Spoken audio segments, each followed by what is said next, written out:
Hello, my dear students. How are you all? I hope that you all are well by the grace of God. I am Bimal Chandra Baroi, Assistant Teacher English with you now of Turkey Bandar Secondary Girls School.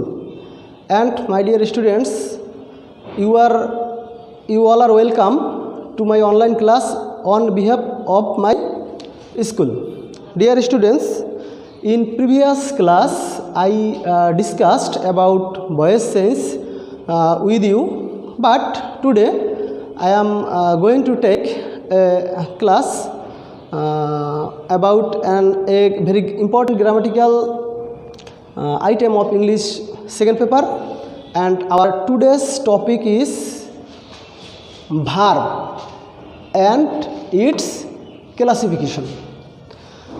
Before going to start our class, my dear students, I would like to request of all you to be very attentive in my class. You know that verb is the most important grammatical item in our English languages. You also know that parts of speech is divided into 8 types and verb is one of them, and verb is considered as the most important grammatical item in our English languages. So, dear student, let's enjoy our class. At first, we should know about the definition of verb, or the question is, what is verb? Actually, verb means just doing something. In other sentence, we can call verb is called the heartbeat of a sentence. Verb is called the heartbeat of a sentence. And in other way, we also can say that verb is called the life of a sentence. Verb is called the life of a sentence. As we cannot live without our life, just without a verb, no sentence can be made fully. So, dear students, let's know the classification of verb. The classification of verb. At first, mainly verb is divided into 2 types. One is finite verb and another is non-finite verb. Mainly 2 types. One is finite verb and another is non-finite verb. So, dear students, now the question is, what is finite verb? What is finite verb? Actually, dear students, finite verb is a verb which has a complete meaning, or which expresses a full meaning in the sentence. That is called finite verb. If we give an example, I hope you will understand the fact very clearly. I read newspaper. Here, read is a finite verb because it expresses its meaning fully. Another sentence, Abir goes to school.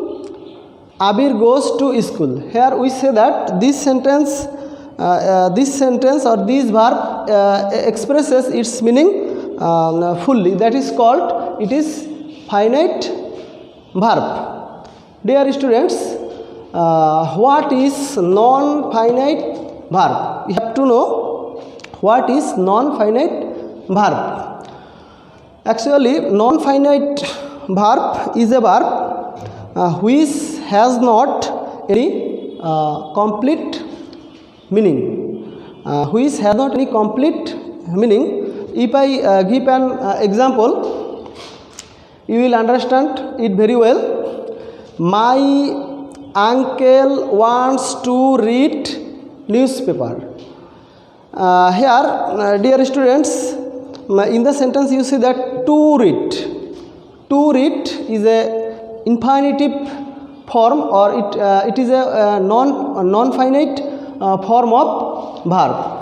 Raju doesn't like to go to school. Here we also see that to go. Here to go is also non-finite form. Dear students, now we have to know about the types of finite verb. Finite verb is divided into two types. One is principal or main verb, and another is auxiliary verb or helping verb.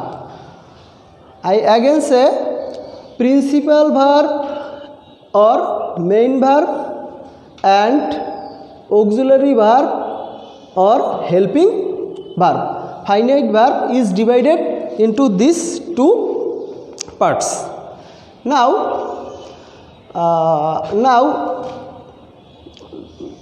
what is principal verb? Principal, we have to know what is principal verb. Principal means main or major. That means it's a dominating verb which has a special meaning, and this verb doesn't depend on other verb. It sits in a sentence lonely, and we can say that kind of verb is called principal or main verb. If we see an example here,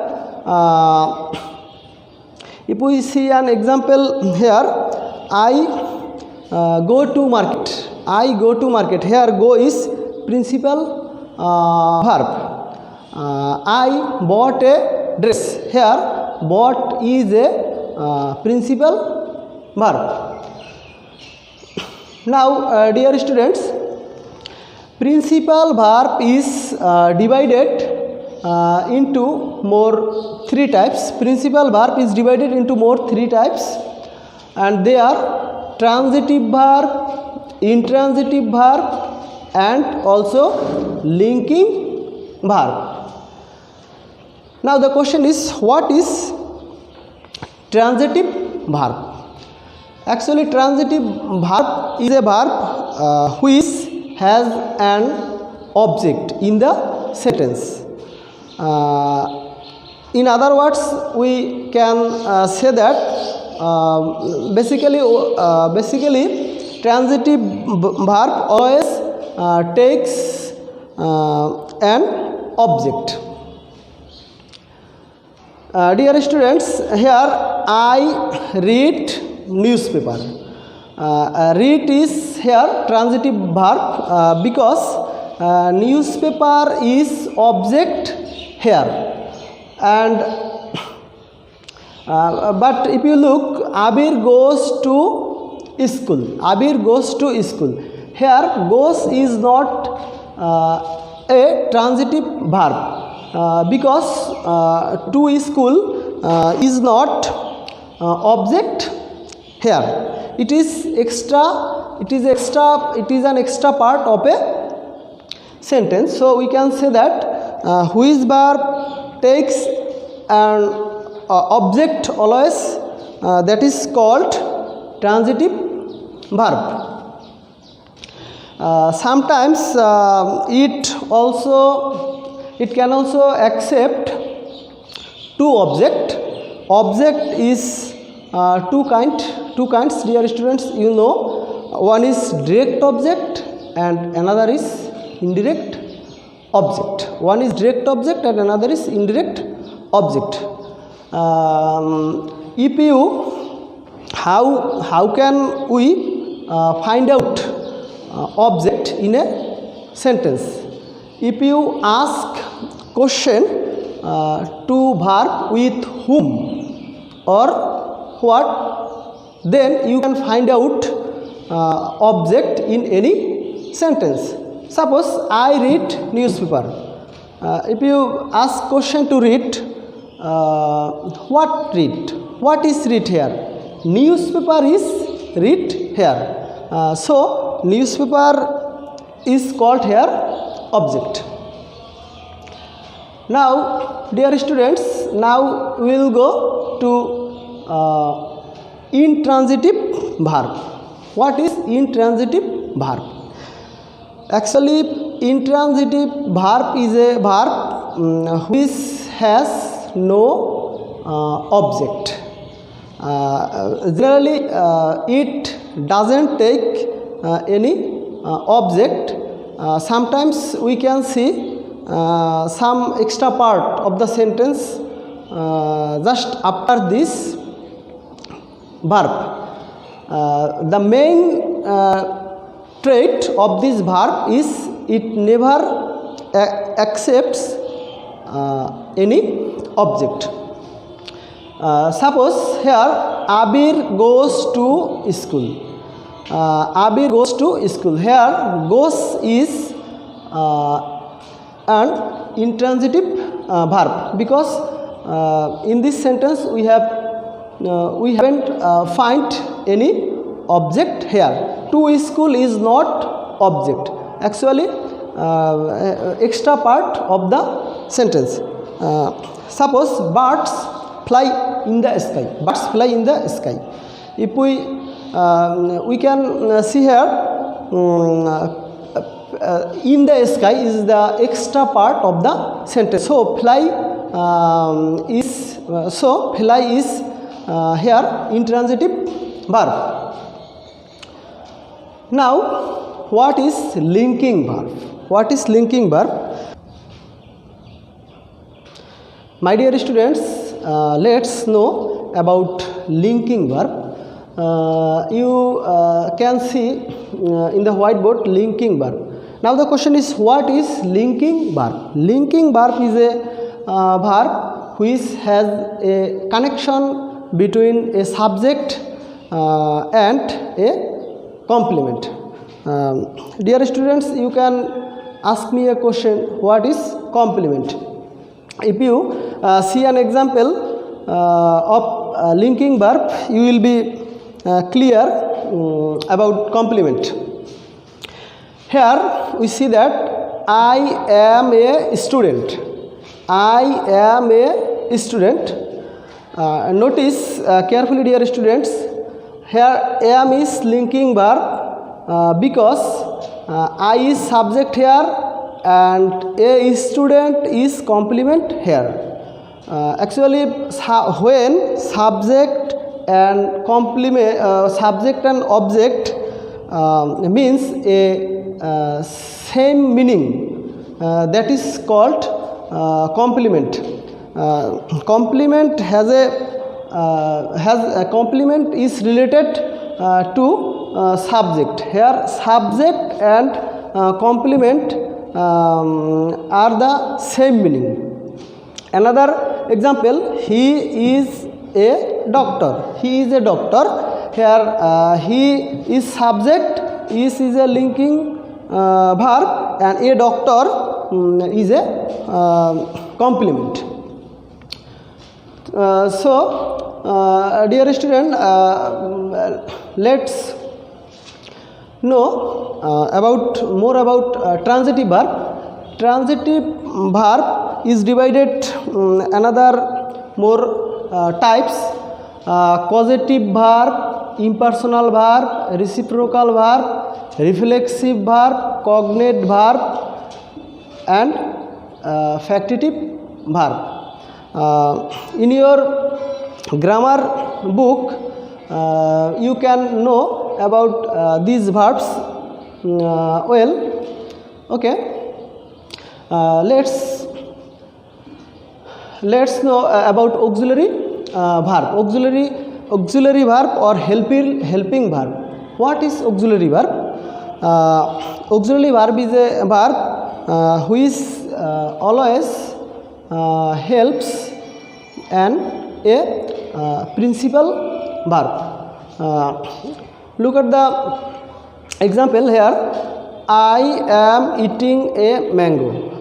I am eating a mango. Here am is auxiliary verb because am is helping here the verb eat plus ing. So when a verb helps a main verb, that verb is called helping or auxiliary verb. Suppose I am writing a letter. Am here auxiliary verb. He is going to market. Is here auxiliary verb. They were quarreling. Were here auxiliary verb. Now the question, auxiliary, here we see that auxiliary verb is divided into two types. One is primary auxiliary and another is modal auxiliary. Primary auxiliary and modal auxiliary. Primary auxiliary is also divided into three parts: to be verb, to have verb and to do verb.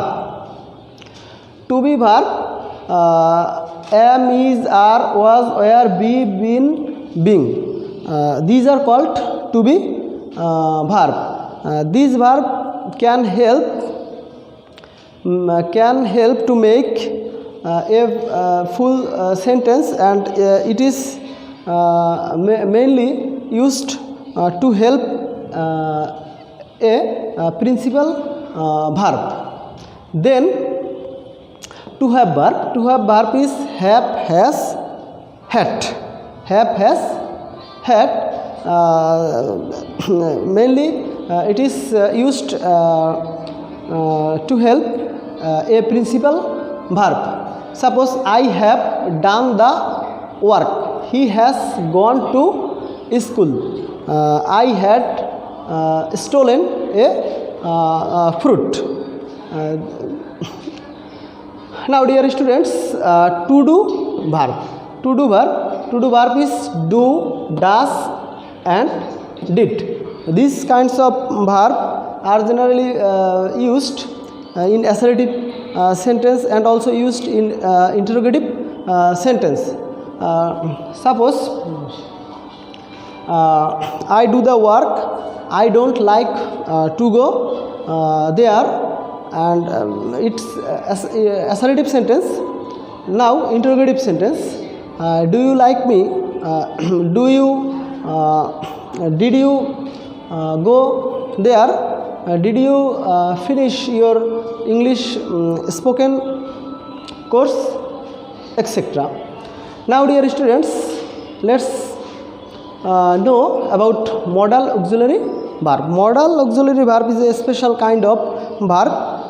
It has a special trait, and its uses is we can see its uses in many sectors. Generally these verbs cannot maintain tense, and these verbs are shall, should, will, would, may, might, can, could, must, need, dare, used to and ought to. Suppose I shall go to Dhaka tomorrow. Here shall is modal auxiliary verb. I can solve the problem. Solve here modal auxiliary verb. But if I say I could solve the problem, here this could is used in a past indefinite sentence, but sometimes could is used in the present indefinite sentence, present indefinite tense. Present indefinite tense. Suppose, could you lend me your book, please? Here, we know that could is past form, but in this sentence, could is used as a present structure of present indefinite tense. So, we can say that modal auxiliary verb has a special trait. My dear students, now we will go to know about non-finite verb. I have said at the very beginning what is non-finite verb. Now, types of non-finite verb. Non-finite verb is divided into three parts mainly: infinitive, participle, and gerund. Infinitive, participle, and gerund. Now, question: infinitive. What is infinitive? Actually, the structure of verb 2 plus V1 form. 2 plus V1 form. 2 plus V1 form, or 2 plus main form of verb is called infinitive. Suppose, to go, to play, to do. This kind of structure is called infinitive. I want to go there. Here, to go is called infinitive. Now, dear students, participle.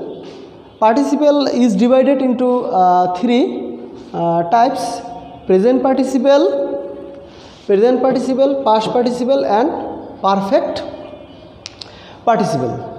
So, present participle, V1 plus ing form is present participle in the sentence. Not only that, it also acts as an adjective. As an adjective. Suppose, I saw a flying bird. I saw a flying bird. Here, fly plus ing. Fly is main verb plus ing. Flying is used here as an adjective in a sentence. So, it is called present participle. Now, past participle, when the past participle form of verb in a sentence acts as an adjective, that is called past participle. Suppose, I saw my stolen pen. I saw my stolen pen. Which pen? Stolen pen. Stolen is past participle form of verb here.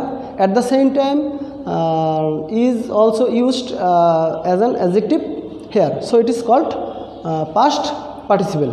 Now, perfect participle. The structure of perfect participle,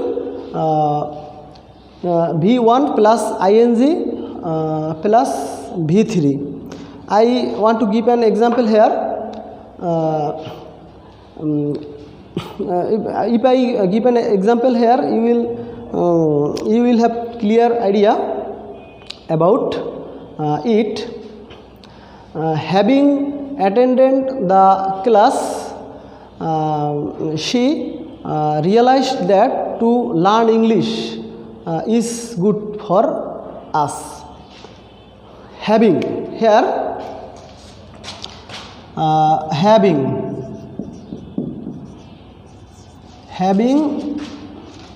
attended,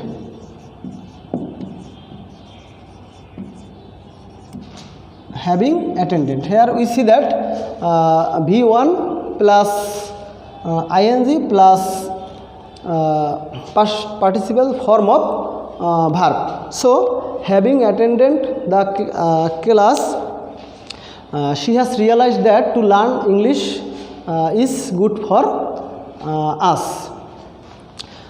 Dear students, already we have known about the parts of kinds of verbs details. Now look at a glance, dear students. Verb and its classification. Verb is called the heartbeat of a sentence. Verb is mainly two types: finite verb and non-finite verb. And then finite verb two types: principal verb and auxiliary verb. Principal verb is also three types: transitive verb, intransitive verb and linking verb. And transitive verb is also divided to more types: causative verb, impersonal verb, reciprocal verb, reflexive verb, cognate verb and factitive verb. And then auxiliary verb. Auxiliary verb is also divided into two parts: modal primary auxiliary verb and modal auxiliary verb. Primary auxiliary verb is three types: to be verb, to have verb, to do verb. To be verb is am, is, are, was, were, be, been, being. To have verb have, has, had. To do verb do, does, did. Dear students, now non-finite verb. Non-finite verb is mainly three types: infinitive, participle and gerund. Infinitive, participle and gerund. Infinitive is 2 plus v1. Participle is three types: present participle, past participle and perfect participle. And dear students, gerund v1 plus ing. This form of verb is called gerund. It also acts as a subject in a sentence. Suppose walking is good for health. Swimming is good exercise. Here swimming and walking are used as a noun here, so it is called gerund. My dear students, that's all here today. I would like to request of all you that in this critical situation you should stay home. Don't go outside at any time, and stay home and keep well. I will come back in the next class with a topic: the use of right form of verb, part 2. So dear students, see you in the next class. Goodbye.